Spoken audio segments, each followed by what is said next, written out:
true creepy McDonald's story that will keep you up at night. Ever been to a 24-hour McDonald's late at night?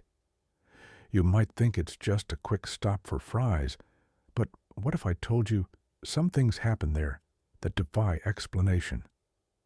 Stick around for this bone-chilling true story, and don't forget to subscribe for more terrifying tales. This one might make you think twice about grabbing a late-night meal. It was the summer of 2016, and Ethan was fresh out of college, working the graveyard shift at a 24-hour McDonald's in a small Midwest town. It wasn't the busiest location, but it got its share of odd customers. Most were harmless, tired truckers, late-night partygoers, or teenagers looking for a place to hang out. But one night stood out above all others, a night that Ethan would never forget. It started like any other shift. The store was empty except for Ethan and his coworker, Mia. She worked the drive-thru while Ethan manned the grill. Around 2:45 a.m., the store was eerily quiet, the kind of silence that makes you notice every creak of the building and every flicker of the overhead lights. The peace was shattered by the sound of the drive-thru buzzer. Mia glanced at the monitor and frowned. "That's weird," she muttered. "There's no car out there." Ethan walked over to look. The monitor showed an empty drive-thru lane, but the buzzer kept going off. Mia sighed and pressed the button to reset it, chalking it up to a glitch. Moments later, the buzzer went off again. This time, Ethan leaned out of the window to check. The parking lot was empty, the air still except for the faint hum of the streetlights.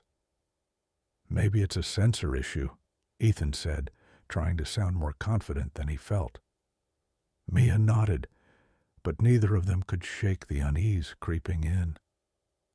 At 3:15 a.m., the buzzer went off again. This time, it wasn't just the buzzer. The monitor screen flickered, showing static before returning to the empty drive-thru lane. Ethan's stomach churned. He reset the system and tried to refocus on his work, but the uneasy feeling lingered. About 20 minutes later, a car finally pulled into the drive-thru. Ethan felt a small wave of relief. Finally, a normal customer. Mia greeted the driver through the speaker, but the person didn't respond. The car, an old rusted sedan, sat idling, its headlights off. Mia tried again. "Welcome to McDonald's. Can I take your order?" No response. After a moment, Ethan walked over and peered out the window. He couldn't see much beyond the faint outline of someone in the driver's seat. "Maybe their speaker's broken," Ethan suggested. "Ask them to pull around." Mia pressed the button. "Hi, if you're having trouble with the speaker, please pull up to the first window." The car didn't move. Instead, the headlights suddenly switched on, illuminating the lane. Ethan blinked against the brightness, his heart racing. Something about the way the car just sat there felt off. Finally, the car began to roll forward, creeping toward the first window. Ethan moved to the register, ready to take the order.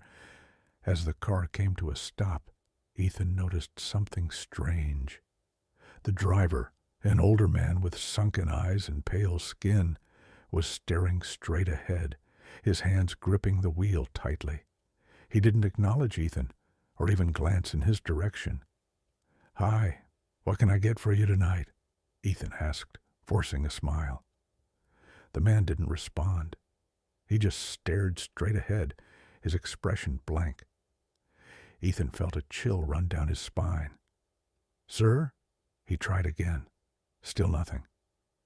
Ethan exchanged a nervous glance with Mia, who had come to stand beside him. "Maybe he's asleep," Mia whispered. Ethan shook his head. The man's eyes were wide open, unblinking.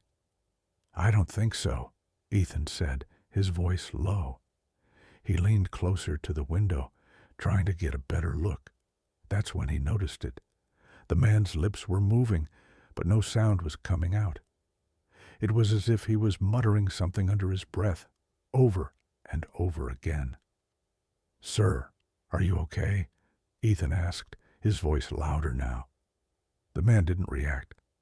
Suddenly he turned his head, locking eyes with Ethan. His lips stopped moving, and for a moment everything was silent. Then, in a low, gravelly voice, he said, "You shouldn't be here." Ethan's blood ran cold. Before he could respond, the man stepped on the gas, speeding out of the drive-thru and disappearing into the night. Mia and Ethan stood there in stunned silence, the sound of the car's engine fading into the distance. "What the hell was that?" Mia finally whispered. "I have no idea," Ethan replied, his hands shaking. "But I don't think he's coming back." They tried to shake it off, convincing themselves it was just some crazy guy playing a prank. But the night wasn't over yet. At 4 a.m., Ethan was cleaning the grill when Mia let out a sharp gasp. "Ethan, look," she said, pointing to the monitor. The cameras were glitching again, but this time something appeared on the screen. In the cornet. "Is that a person?" Ethan asked, his voice barely above a whisper. The figure didn't move. It just stood there, staring directly at the camera. Mia grabbed her phone. "I'm calling the cops." As she dialed, the screen flickered, and the figure was gone. Ethan rushed to the window and looked outside, but the parking lot was empty. When the police arrived, they found no signs of anyone near the property. They told Ethan and Mia to stay vigilant, but assured them it was probably just a drifter passing through. But Ethan knew better. That night, as he locked up and walked to his car, he couldn't shake the feeling of being watched. The hairs on the back of his neck stood on end as he glanced around the empty lot. That's when he saw it, in the reflection of his car window. The same figure standing at the edge of the lot, just beyond the reach of the street lights. Ethan didn't wait to see what it would do. He jumped into his car, locked the doors, and sped out of the parking lot. He quit his job at McDonald's the next day and never looked back. To this day, he can't explain what happened. Was it a ghost? A stalker? Something else entirely? All he knows is that he'll never set foot in a 24-hour McDonald's again. What do you think was lurking in the shadows that night?